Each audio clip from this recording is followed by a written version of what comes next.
नमस्कार। राम राम मित्रों। आज मेरा फिर से सोशल मीडिया पर आने का कारण है, आज मैं किसानों की बात करूंगा। फसल बीमा और अतिवृष्टि, इसको लेकर जो किसानों के साथ खेला हुआ है उसके बारे में मैं मेरे हिसाब से चर्चा करने की कोशिश करूंगा। अगर इसमें कुछ भूल चूक रही है तो कमेंट बॉक्स में ज़रूर बताएं। तो साथियों, मैं बात करूंगा रानीवाड़ा विधानसभा क्षेत्र के 194 गाँवों की, जिसमें रानीवाड़ा तहसील के 95 गांव हैं, जसवंतपुरा के 74 गांव हैं और करीब 25 गांव सरनऊ पंचायत समिति क्षेत्र के। तो इसमें 4 सितंबर 2025 और 28, 29, 30 सितंबर को हमारे क्षेत्र में अतिवृष्टि होती है, जिस समय फसल की कटाई होती है। तो उस समय बहुत बरसात भयंकर हुई और लोगों की कटी हुई फसलें खराब हो गई। तो उसमें आप समाचार पत्र भी दे सकते हो उस समय के, तो अखबार की हेडलाइन भी बने थे कि सबसे ज़्यादा बरसात जसवंतपुरा और रानीवाड़ा में। लेकिन मज़े की बात यह है कि इतना नुकसान होने के बावजूद भी रानीवाड़ा क्षेत्र को कुछ नहीं मिला, उल्टा सांचौर क्षेत्र को कुछ ना कुछ ज़रूर मिला है। तो क्योंकि सांचौर के किसान सजग हैं और वहाँ के नेता भी सजिंदा है। तो मैं 194 गाँव की बात करूँगा। 194 गाँव में 1.60 लाख, मतलब 1,60,000 किसान परिवार है जो खरीफ की फसल पर जिंदा है। बाकी कुछ रबी पे है, कुछ ज़मींदार है, कुछ बड़े लोग हैं, लेकिन 1,60,000 किसान तो ऐसे हैं जो बिल्कुल ही इस खरीफ की फसल पर जिंदा है और उनके साथ कुठाराघात हो गया। गिरदावरी की बात करें तो जैसे सरकार ने आदेश दे दिया गिरदावरी करने का, तो कॉमन गिरदावरी होती है। प्रत्येक किसान के परिवार में औसतन राजस्थान सरकार अगर सही तरीके से गिरदावरी कराती तो 20,000 रुपये तो प्रत्येक किसान को वो मिलता। और उसके बाद में जो ऋणी किसान है, जिनका ऑटोमेटिक बीमा कट जाता है, जैसे सोसाइटी से है, कोई बैंकों से है, केसीसी ले रखी है, तो ऐसे लोगों को मिलाकर प्रत्येक परिवार को खाते में कम से कम 1-1 लाख रुपये आते हैं। लेकिन उसमें खेला हो गया। और इसके तहत अपने 194 गांव की बात करें तो प्रत्येक गांव में 1.5 से 2 करोड़ रुपए मिलते प्रत्येक गांव में किसानों को। तो उससे अपने हाथ धो बैठे। हमारी भी डाटा एंड एनालिसिस टीम है, उसने सर्वे किया, तो मतलब 194 गांव में करीबन 250 करोड़ रुपए किसानों को वितरित हो गए, अगर सही गिरदावरी और नेता अगर सजिंदा होते तो। लेकिन 250 करोड़ रुपए के अगेंस्ट में अपने को अभी तक कुछ भी नहीं मिला है। और मशीनरी मौन है, सरकार मौन है, विपक्ष मौन है, और किसान संघ जो अपने आप को बड़े मानते हैं किसानों की, समय समय पर खुद की भरपाई के लिए जो आ जाते हैं चुनाव के समय। मैं बात करूंगा भारतीय किसान संघ की, जो रानीवाड़ा में जब जब कांग्रेस की सरकार होती है तब तब काफ़ी सक्रिय होते हैं, और जैसे ही बीजेपी की गवर्नमेंट आती है वो बिलों में छुप जाते हैं। अब इसका कारण क्या है वो जनता जाने। अब मैं बात बताऊं प्रक्रिया की, तो अपने यहाँ पर केसीसी और ऋणी लोगों के तो बीमे ऑटोमेटिक कट जाते हैं, करीबन एक परिवार के 10,000 रुपये कटते हैं। इस हिसाब से आप भी सोचो कि करोड़ों रुपये यहाँ से किसानों के बीमे के नाम पर जाते हैं। तो पहले अपने यहाँ बजाज एलायंस थी, लेकिन उसको बाहर करके और आज की प्रक्रिया में RGI, Reliance general insurance company को ठेका दे रखा है, जो अंबानी परिवार की है। और अंबानी कौन है, मोदी जी के कितने करीब है, वो आप सब जानते हो। तो इसमें प्रक्रिया इतनी गंभीर है कि आम किसान उसको फॉलो कर ही नहीं सकता। एक तो खाता नंबर 25-30 आंकड़ों में होते हैं, और एक खेत के 5-5 बीमा कर दिए जाते हैं, कहीं 2 बीघे के, कहीं 4 बीघे के, यूँ करके। और फिर उस प्रक्रिया को जब व्यक्तिगत फ़ोन करना होता है तो उस समय किसानों की प्रक्रिया इतनी धीमी होती है कि एक हेल्पलाइन नंबर होते हैं, उस पर आप 8-8 घंटे, 10-10 घंटे अगर वेट करते हैं तब जाके आपका एक कॉल लगता है। और कॉल लगने के बाद किसान इतना ट्रेंड नहीं होता है, तो उसको कहीं ना कहीं उलझा के और वो कॉल काट दिया जाता है और कंफर्म नहीं करते। ये मेरे स्वयं के साथ भी कई बार हुआ है। तो इन्होंने क्या किया, टेक्नोलॉजी तो कर दी अमेरिका जैसी, और किसान है अपने भारत के।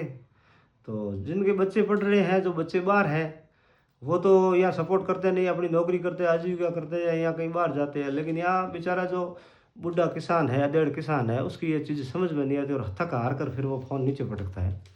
तो इस प्रक्रिया को सरलीकरण कौन करेगा?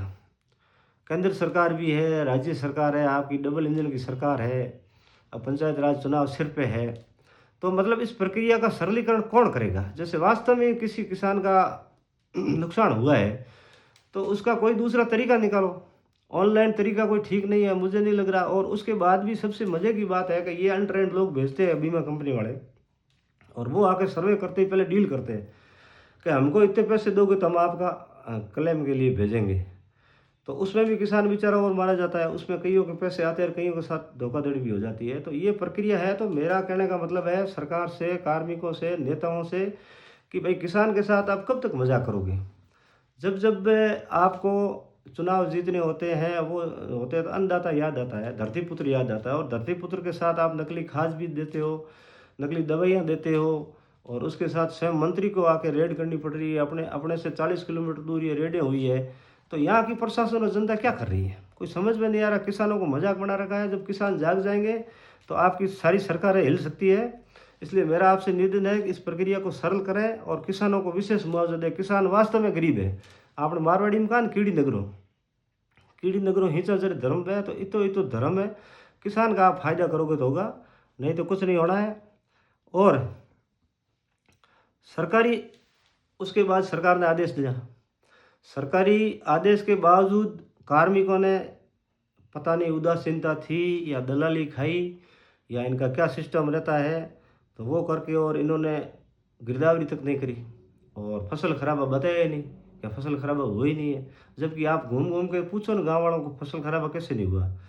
अब मुझे यहाँ लग रहा है कि चपरासी से लेकर कलेक्टर तक सारे ब्यूरोक्रेट्स एक हैं, और जिनको जो हिस्सा होता है वो अपने आप मिल जाता है।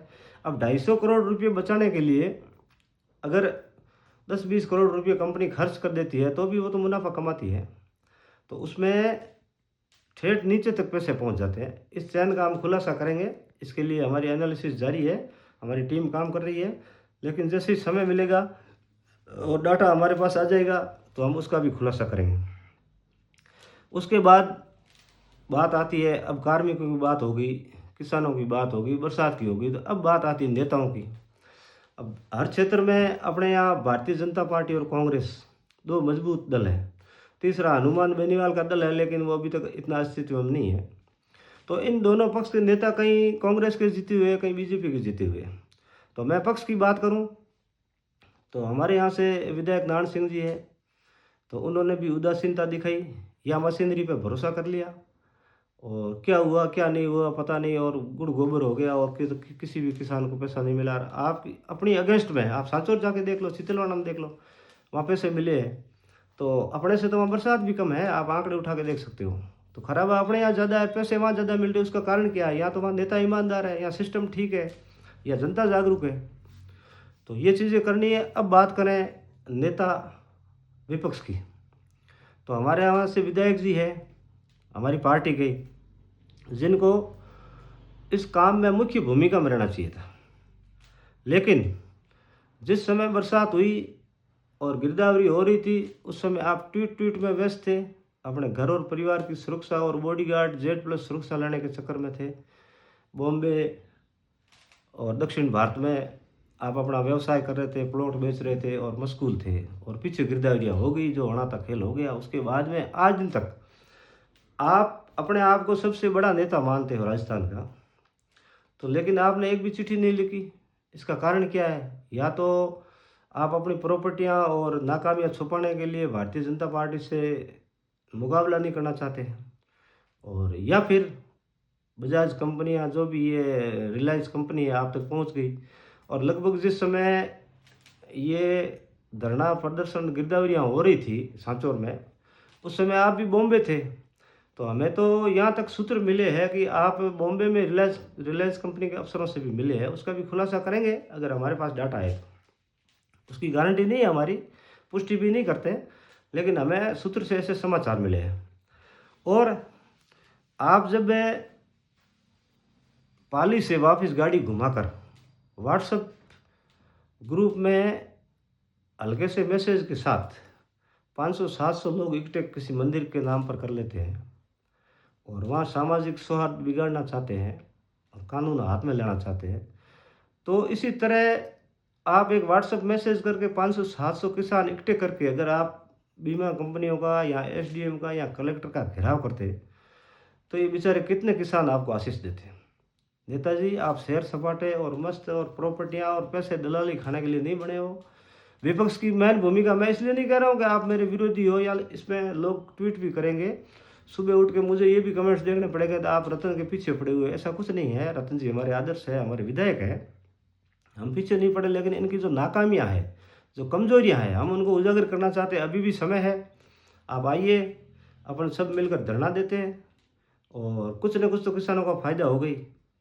तो ये चीज़ें करो और यहाँ आके आप मंदिर में आपके अनुरूप मतलब कहेवारो मतलब थारे हिसाब में वटे सेटल मामलो नहीं जमे तेरे साथी में ढेंक लियो थे, बे ढेंक लियो तो थोड़ी किसान हरू ढेंक लियो यार। और फिर वहाँ आपके आके बकवास करते हो कि ग्रुपों में ये करेंगे, सोशल मीडिया पे ये कौन क्या करेगा ग्रुपों में। आप अपने नियम से और जो आपका काम है सेवा का वो कीजिए। विधानसभा में आपने एक भी किसानों का मुद्दा नहीं उठाया, उल्टा आप दूसरे प्रदेशों के, दूसरे स्टेट, दूसरे जिलों के मुद्दे उठाते हो। तो उसकी बजाय आपको यहाँ रानीवाड़ा ने भेजा है तो रानीवाड़ा की बात करो। और दूसरी मेरी एक बात है मूंगफली तुलाई की। तो रजिस्ट्रेशन हुए अभी 1 महीना होने को आ गया है और अभी तक तुलाई प्रक्रिया शुरू नहीं हुई है। किसानों की मूंगफली है जो सूख जाएगी और जो 2 रुपये 4 रुपये भाव ज़्यादा मिलता है, इतनी मूंगफली सूख के हल्की हो जाएगी। तो ये भी आप तुरंत प्रभाव से चिट्ठी लिखे मेरा माननीय नारायण सिंह जी से, मेरा माननीय रतन देवासी जी से और सभी नेताओं से अनुरोध है, जो भी आप प्रधान है, जिला प्रमुख है, उन सबसे मेरा अनुरोध है कि आप भी चिट्ठी लिखो किसानों के लिए।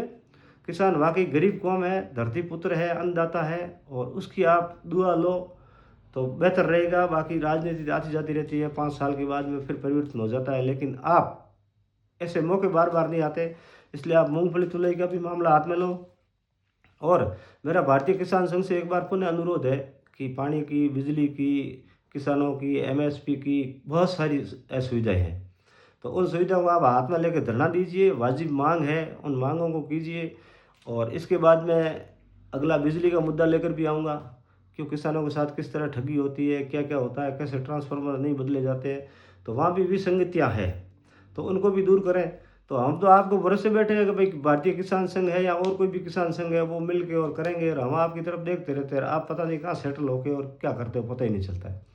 तो मेरा फिर से अनुरोध है, किसानों की आय लेने की बजाय किसानों की फसल खराब हुई है उनके साथ आप खड़े रहिए। किसानों की तो खेत की फसल खराब हुई है नेताजी, और आपकी तो परिवार की फसल खराब हो जाएगी। और मामला बड़ा गंभीर है। एक राधे राधे कर रहा है, दूसरा माधे माधे करेगा। इससे अच्छा है कि आप किसानों की आय मत लो, किसानों के लिए खड़े हो, कुछ तो करके दिखाइए। आपके एक इशारे पर अगर 2, 5 हज़ार, 10 हज़ार लोग आप इकट्ठे कर सकते तो किसानों के लिए भी आप इकट्ठे करिए। इसी बात के साथ मैं पुनः एक बार आप सभी का धन्यवाद। जय हिंद, राम राम।